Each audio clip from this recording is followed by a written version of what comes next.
I was raised in the Bible Belt, right? Southern United States, where it is Christianity central, okay? You've got a church on every block here, practically.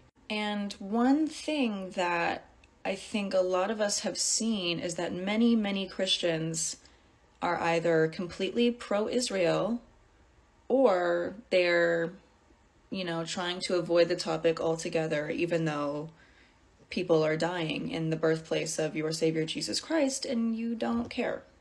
The hardcore evangelical Christians especially love Israel. And as we all know, the three religions, Judaism, Christianity, and Islam, are all Abrahamic religions. We have origins in the same place. We have all these similarities and overlap.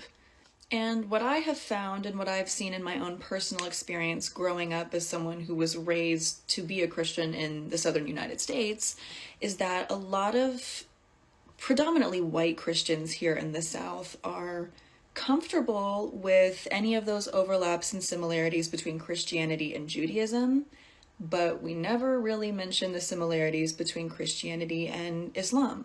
And I am no expert in Islam whatsoever, so if anyone is a Muslim and wants to provide any additional context or information in the comments, totally feel free to do so. But, one example that I'm talking about here when it comes to overlap between Christianity and Islam is the fact that Muslims believe Jesus Christ is a prophet.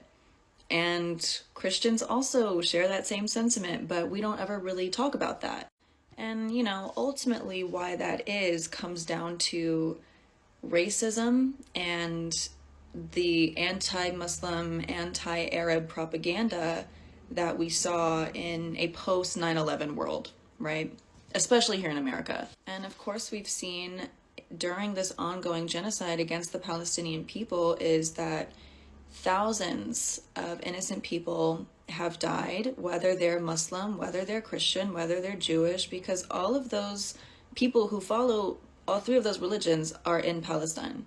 And when it comes to Christians especially, there are only like 800 Christians left in Palestine after this carpet bombing done by Israel. Israel has killed a couple thousand Christians. And if that were a different situation, especially if it were Muslims killing that many Christians, all hell would break loose. It would be an absolute outrage. It would be all over the news. But of course, because Israel is doing it, nobody's even talking about it, not even Christians here.